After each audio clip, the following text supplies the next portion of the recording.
இந்தியாவோட மக்கள் தொகை ஒரு 100 கோடிக்கு மேல இருக்கும். இல்ல சார், 110 கோடி. சரி, சபாஷ். 110 கோடி மக்கள்ல இருந்து 15 பேரை இளைஞர்களை தேர்ந்தெடுத்து வெஸ்ட் இண்டீஸ் மேட்சுக்கு அனுப்புனா முதல் சுற்றுலயே தோத்து போய் வெளியே வந்துட்டாங்க. அங்க ஏன் தோத்தாங்கன்னு தெரியுமா? நம்ம செலவு பண்ணி அனுப்பிச்ச பணம் எல்லாம் அவங்களுக்கு டூர் போயிட்டு வர மாதிரியும் பொபீனா பொழுது போயிட்டு வந்துட்டாங்க சார். டூர் போயிட்டு வந்துட்ட மாதிரி வந்துட்டாங்கன்ற. Yes sir. அதனால நாட்டுக்கு நஷ்டத்தை ஏற்படுத்துற இளைஞர்கள்லாம் நாடு கடத்தணும் சார். கிரிக்கெட்ல தோத்தது அவங்கள நாடு கடத்தணும்ன்றியா? சார், என்னிடம் 100 நல்ல இளைஞர்களை தாங்க, நான் இந்தியாவை முன்னேற்றி காமிக்கன்னு சொன்ன சுவாமி விவேகானந்தர் வாழ்ந்த நாடு சார் இந்தியா.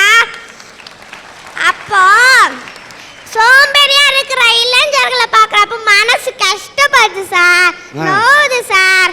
அதனால சோம்பேறியா இருக்கிற இளைஞர்களை தான் சார் முதல்ல நாடு கடத்தணும். சபாஷ். தாயே உன் பெயர் சொல்லும் போது இதயத்தில் மின்னலை பாயுதே, இனி வரும் காலம் இளைஞர்களின் காலம், உன் கடல் மெல்லிசை பாயுதே. சார், இது எங்க சார் கேள்விப்பட்டிருக்கீங்க? இது எங்க சார் பார்த்திருக்கீங்க? சொல்லு, நீ தானே சொல்லணும். இது நம்ம அரட்டரங்கத்தோட தாரக மந்திரம் சார். ஒரு கட்டடம் கட்டணும், அதுக்கு தேவை அஸ்திவாரம். சரி. அந்த அஸ்திவாரம் ஸ்ட்ராங்கா இல்லனா கட்டடம் ஸ்ட்ராங்கா நிக்காது, கலகலத்து போயிடும். அதே மாதிரிதான் நம்ம நாட்டுக்கு தேவை நல்ல இளைஞர்கள். நல்ல இளைஞர்கள் நாடு எப்படி சார் முன்னேறும்? முன்னேறாது. ஒரு மரத்துல என்னன்னு சார் இருக்கும்?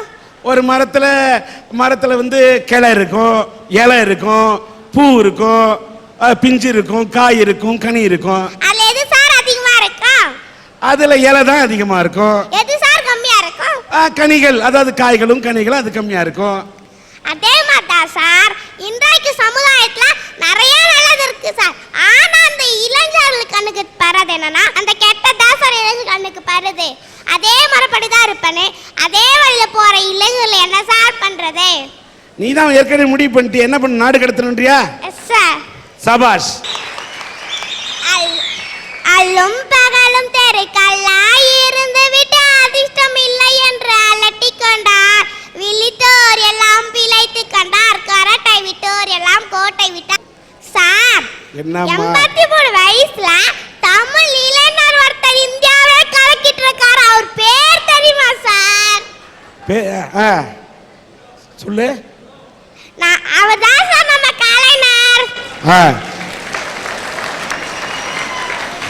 சொல்லு. அவர் சந்தர்ப்பம் நம்மளை தேடி வரோம், சந்தர்ப்பம் நம்மளை தேடி வரோன்னு சொல்லிட்டு திருவாரூர்ல இருந்திருந்தாருன்னா இவ்வளவு நேரத்துக்கு அவர் யாருன்னு கூட நம்மளுக்கு தெரிஞ்சிருக்காது சார். சரி. சந்தர்ப்பத்தை தேடி அவர் போனதுனால இந்தியாவே அவர் தேடி போகுது சார். வெரி குட், சபாஷ். ஆளும் வளரணும், அறிவும் வளரணும், அதுதான்டா வளர்ச்சி சார். இந்த காலத்தில் ஆள் மட்டும் வந்துட்டாங்க சார், அறிவு வளரலையே சார். இன்னைக்கு வரைக்கும் முட்டாளா தானே சார் இருக்கிறாங்க. சரி. மூச்சு பண்ணலாம் மனிதன் அல்ல, முயற்சி செய்பவனே மனிதன். மூச்சு விடு இளைஞனே, முயற்சியை விடாதே சார். இந்த காலத்து இளைஞர்கள் தன்னோட தாய்க்கும் தாய் நாட்டுக்கும் சந்தோஷத்தை தராத இளைஞர்கள் நம்ம நாட்டுக்கு தேவையே இல்லை சார். அவங்க தான் சார் முதல்ல நாடு கட்டணும். சபாஷ். ஒரு சின்ன பிஞ்சு, இந்த பிஞ்சு குழந்தை என்னிடத்தில் கேள்வி கேட்கிறது. இந்தியாவின் ஜனத்தொகை எத்தனை என்று கேட்டவுடன் 100 கோடி என்கிறேன். புள்ளி விவரத்தோடு 10 கோடி 110 கோடி என்று புள்ளி விவரத்தோடு துள்ளி திரியும் இந்த பருவத்திலே இந்த பிஞ்சு குழந்தை பேசுவதை பார்க்கும்போது நான் ரொம்ப பெருமைப்படுறேன். அது மட்டும் இல்ல, ஒரு கட்டடம் கட்டுறதுக்கு அஸ்திவாரம் நல்லா இருந்தாதான் அந்த கட்டடம் உயர்ந்து நிற்கும் என்று சொன்னதை போல இதை போன்ற அஸ்திவாரம் இந்தியாவுக்கு இருக்கின்ற வரை, தமிழகத்துக்கு இருக்கும் வரை இந்த நாடு தலை நிமிர்ந்து நிற்கும் என்று தான் எனக்கு தோன்றுகிறது. வேறு நாட்டு பறவை கூட நம்முடைய வேடந்தாங்களுக்கு வருது. அதனுடைய சின்ன சிறு சிறகுகள் வலிச்சா கூட தன்னம்பிக்கையோட தான் கொண்ட இலக்கம் அடையுதுங்களா? அந்த 5 அறிவு படைச்ச பறவைக்கு இருக்கிற தன்னம்பிக்கை கூட 6 அறிவு படைச்ச இளைஞர்களிடம் ஏன் இல்ல? ஒரு இளைஞர் சொல்றான் சார், மார்ச்ல விட்டுட்டு நான் அக்டோபர்ல எழுதிக்குவேன், இளைஞர்களிடம் ஏன் இல்ல? ஒரு இளைஞர் சொல்றான் சார், மார்ச்ல விட்டுட்டு நான் அக்டோபர்ல எழுதிக்குவேன், மேத்ஸ் குரூப் எடுத்து என்னால மார்க் ஸ்கோர் பண்ண முடியும்னா அக்ரி குரூப் எடுத்துக்குவேன், மருத்துவ படிப்புக்கு சீட்டு கிடைக்கலனா நான் மருந்து குடிச்சிட்டு செத்து போயிடுவேன். எதிர் வீட்டு மாலா கிடைக்கலனா பக்கத்து வீட்டு ஷீலாவையாவது நான் தள்ளிக்கிட்டு போவேங்கிற பாருங்க. தாமேலே இவனுக்கு தனக்கே நம்பிக்கை இல்ல. எதிர் வீட்டு மாலா கிடைப்பாளான்றதே அவனுக்கு டவுட். இல்ல பக்கத்துல இருக்கல தள்ளிட்டு போலான்னு சொல்றான் பாருங்க. இந்த மாதிரி தன்னம்பிக்கையே இல்லாம இருக்காம பாருங்க தர்தலைங்க. அவங்கள தான் சார் நாடு கடத்தணுங்கிறேன். ஒரு நிமிஷம் சார். என்ன கண்ணு? நாடு கடத்துனா என்ன சார்? மன்னர்கள் காலத்துல ஒரு நாட்டுக்குள்ள மக்கள் வசிப்பாங்க. இங்க யாராவது தப்பு பண்ணிட்டானா அவன் இந்த நாட்டை கொண்டு ஒரு கொஞ்சம் தூரத்துக்கு ஒரு அப்படியே விட்டா வனாந்தரமா இருக்கும். வெறும் காடா இருக்கும், ஒரே பாலைவனமா இருக்கும். சோறு கிடைக்காது, தண்ணி கிடைக்காது, எதுவுமே கிடைக்காது, ரொம்ப கஷ்டமா இருக்கும். அந்த மாதிரி இடத்துக்கு தப்பு பண்ணிட்டா கொண்டு விடுவாங்க சார். அங்க மனுஷங்க இருப்பாங்க சார். அந்த காலத்துல நாடு கடத்தினா மனுஷனே இருக்க மாட்டான், ரொம்ப கஷ்டமா இருக்கும். அந்த மாதிரி இடத்துக்கு தப்பு பண்ணிட்டா கொண்டு விடுவாங்க சார். அங்க மனுஷங்க இருப்பாங்க சார். அந்த காலத்துல நாடு கடத்தினா மனுஷனே இருக்க மாட்டான், இப்ப இருப்பாங்க. என்ன பண்ணலாம்? இப்ப நாடு கடத்தினா அங்கேயும் போய் அதே தப்பு தானே சார் செய்வாங்க. நியாயம் உனக்கு நல்லா தெரியுது. அதனால என்ன பண்ணலாம்? நிலால போட்டுடலாமா? நிலால போட்டு அங்க போய் அந்த நிலாவத்தான் நான் கையில பிடிச்சேன்னு பாட ஆரம்பிச்சிருவான். அது உண்மைதான் சார். சரி. இளைஞனிடம் நாட்டை கொடுத்து பாருங்கள், நான் வல்லரசாக்குகிறேன்றான். இந்த இளைஞனா சார் வல்லரசாக்க போறான்? இளைஞர்களே, சில சமயங்களில் முயற்சிகள் தவறலாம், ஆனால் நீ முயற்சி செய்ய தவறாதேன்னு தான் சார் நான் சொல்றேன். சபாஷ்.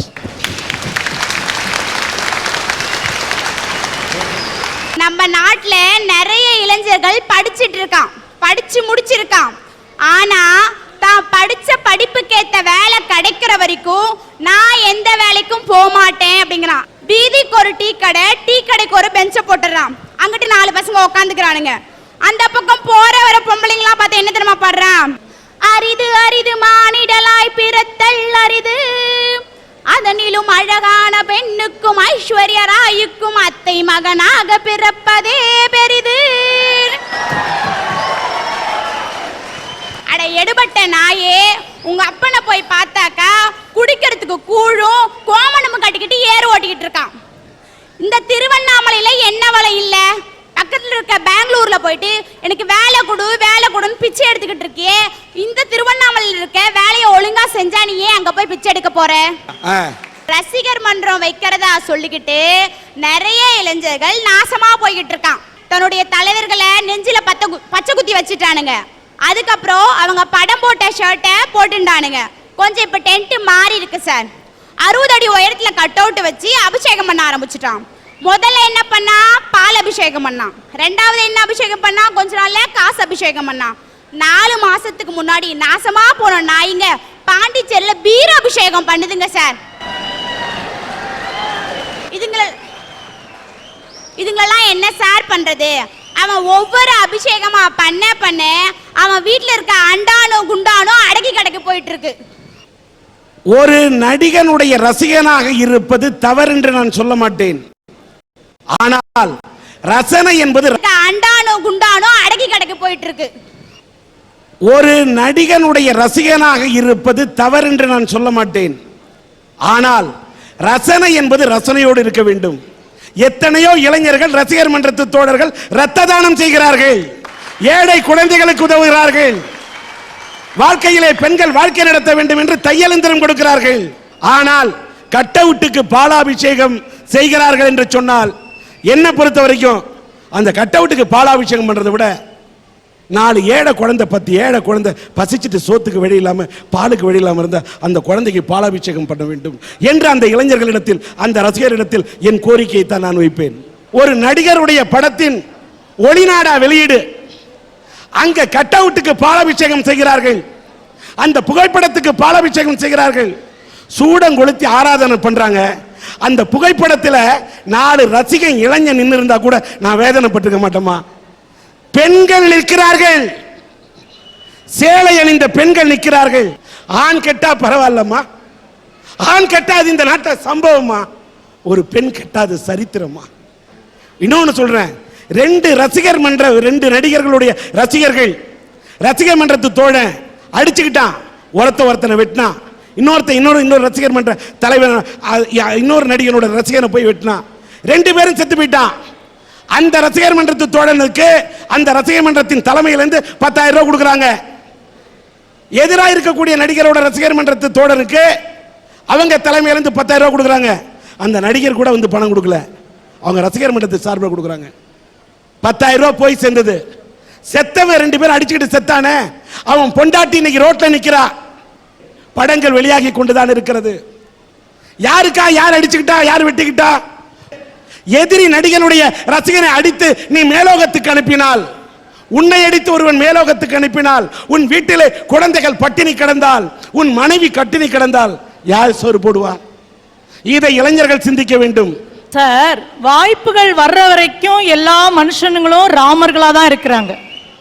ஆனா வாய்ப்புகள் வந்ததுக்கு அப்புறமும் எவன் ஒருத்தன் லைஃப்ல ஒழுக்கமா இருக்கிறானோ அவன் தான் சார் மனுஷன். நிச்சயமா.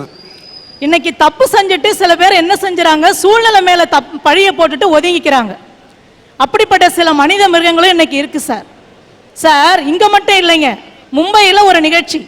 மும்பையில் நள்ளிரவு 12 மணிக்கு புது வருஷம் கொண்டாடிக்கிட்டு இருக்காங்க. கோலாகலமா மும்பை நகரமே கொண்டாடிக்கிட்டு இருக்கு.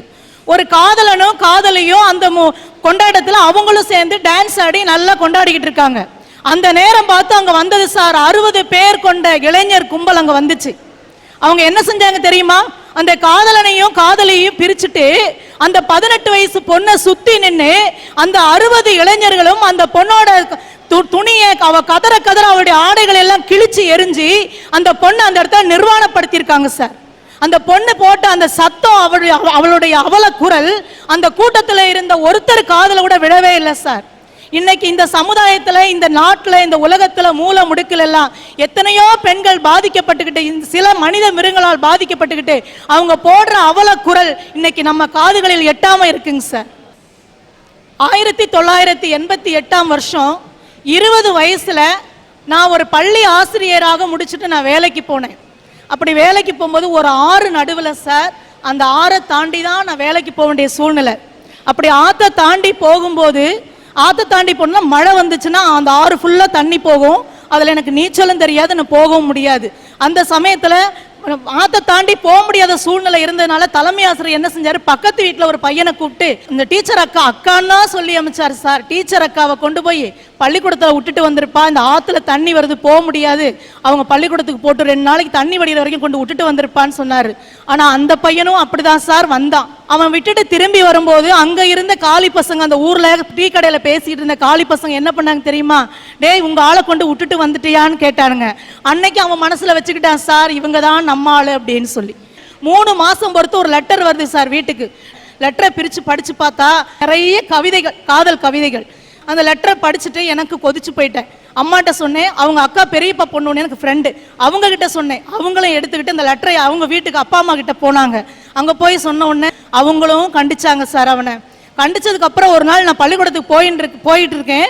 எதிரில் வந்தவன் எங்கள் அப்பா அம்மாட்டெல்லாம் போய் சொல்லி இந்த மாதிரி பண்ணிட்டீங்கல்ல, உங்களை என்ன பண்ணுறேன் பாருங்க அப்படின்னு சொன்னான். நான் சொன்னேன், தம்பி இப்பயும் உன்னை தம்பியாக தான் நான் நினைக்கிறேன், நீ இந்த மாதிரிலாம் எண்ணத்துக்கெல்லாம் இடம் கொடுக்காதேன்னு சொல்லிட்டு நான் போயிட்டேன். நீ என்ன செய்வேன்னு சொல்லிட்டு நான் போயிட்டேன். ஒரு நாள் பள்ளிக்கூடம் விட்டு நான் வழியில் வந்துக்கிட்டு இருக்கேன். எதிரில் வரான், மெட்ராஸ் மெயின் ரோடு, அதாவது கரும்பு தோட்டம் ஒன்று தான் அந்த வீட்டுக்கும் அந்த ரோட்டுக்கும் நடுவில். வந்தவன் என்ன செஞ்சான் தெரியுங்களா? திடீர்னு குறுக்க ஓடி வந்து சைக்கிளை பிடிச்சி கீழே தள்ளினான் சார். என் முடியை பிடிச்சி இப்படி இழுத்துட்டு வாயில் ஆசிடை ஊற்றினான். இங்கே பட்ட உடனே என்னால் எரிச்சல் தாங்கவே முடியல சார். உடனே நினச்சேன் ஆசிட் தான் ஊற்றுறான்னு சொல்லிட்டு என்னடா செய்கிறேன்னு தட்டி விட்டேன். பாட்டில் கீழே விழவே இல்லை. திரும்ப அவன் என்ன செஞ்சான் தெரியுங்களா? இப்படி பிடிச்சி இந்த பக்கம் கொட்டிட்டு எனக்கு கிடைக்காத நீ வேற யாருக்குமே கிடைக்கக்கூடாது அப்படின்னு சொன்னான். என்னால் தாங்கவே முடியல எரிச்சல். அந்த ஒரு க்ஷணம், அந்த 5 நிமிஷம், எல்லாரும் சினிமாவில் தான் அந்த ஆக்சிடென்ட் அந்த மாதிரி இதை பார்த்துருப்பீங்க, நான் நேர்லையே அனுபவிச்சிட்டேன் சார். செத்து பொழைச்சவண்டான்னு சொல்லி ஒரு பாடல் வரும், எமனை பார்த்து சிரிச்சவண்டான்னு சொல்லி, அது நான் செஞ்சுட்டு வந்திருக்கிறேன் சார் அந்த கொடுமையை. அந்த 2 மாதம் அந்த ஹாஸ்பிட்டலில் இருந்தேன். ஒவ்வொரு இரவும் நான் தூங்கியது கிடையாது. நம்ம என்ன தப்பு செஞ்சோம்? அதாவது இந்த உலகத்தில் பெண்ணாக பிறந்தது தப்பா, இல்லை நல்லா படிச்சுட்டு வேலைக்கு போய் குடும்பத்தை காப்பாற்றணும்னு நினச்சது தப்பா இந்த சமூகத்தில்? இல்லை காதலே வேண்டான்னு சொல்லி ஒழுக்கமாக இருந்தது தப்பா? இனிமே நம்ம உயிரோட இருக்கக்கூடாது, ஆண்களை கண்டாவே எனக்கு பிடிக்கல சார். அப்படி ஒரு சூழ்நிலைக்கு வந்துட்டேன் நான்.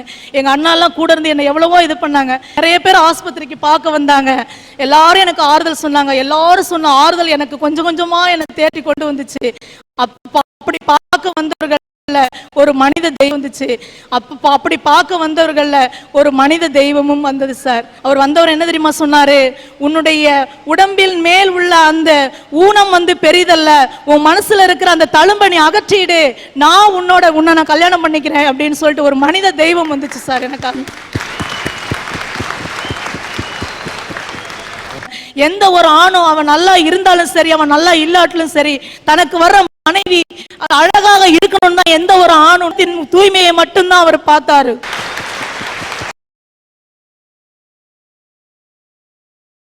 சரி, அவன் நல்லா இல்லாட்டிலும் சரி, தனக்கு வர்ற மனைவி அழகாக இருக்கணும் தான் எந்த ஒரு ஆணும் நினைப்பான். ஆனா என்னுடைய கணவர் என்னுடைய உள்ளத்தின் தூய்மையை மட்டும்தான் அவர் பார்த்தாரு. நான் சில நேரத்தில் வேகமாக பேசுவேன், சில நேரத்தில் மனசு தாங்க முடியாமல் பேசுவேன். நீங்கள் இந்த சமுதாயத்தில் மனித மிருகம் இருக்கிறது என்று சொல்லிக் கொண்டிருந்த இதே அம்மா ஒரு மனித தெய்வம் இருக்கிறது என்று இந்த பெண்ணுக்கு வாழ்க்கை கொடுத்த ஒரு கணவரை பற்றி சொன்னார். அவனும் இந்த சமுதாயத்தில் தான் சார் இருக்கான். அந்த மனித தெய்வத்தை நான் மேடைக்கு அழைக்கின்றேன்.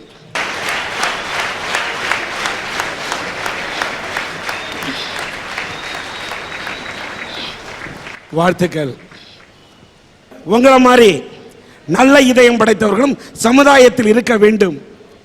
அப்படி இருந்தால்தான் இந்த பூமியில மழை பொய்யும், இந்த தமிழ் மண் வாழும். உங்களுக்கு என்னோட மனப்பூர்வமான, உங்க பேர் என்ன? அன்பழகன். உங்களை நம்ம மனித தெய்வம்னு சொன்னாங்க. இப்படிப்பட்ட மனித தெய்வமும் இருக்கின்ற இந்த சமுதாயத்தில் தான் சில மனித மிருகங்கள் அந்த பெண்களுக்கு எதிராக பாலியல் கொடுமையிலே ஈடுபட்டுக் கொண்டிருக்கிறார்கள். தனி மனித ஒழுக்கத்தோடு போராடுவேன். இப்படிப்பட்ட விஷயத்தை அச்சப்படாமல் இந்த அரட்டை அரங்கத்திலே பெண்ணே நீ முடங்கி கிடக்க கூடாது, பாரதி கண்ட புதுமை பெண்ணாக நீ பொங்கி வர வேண்டும் என்று நாங்கள் சொன்ன கருத்தை ஏற்றிக்கொண்டு இந்த அரங்கத்துக்கு உரையாற்றிய பெண் சிங்கமே, உன்னை மனதார பாராட்டுகிறேன்.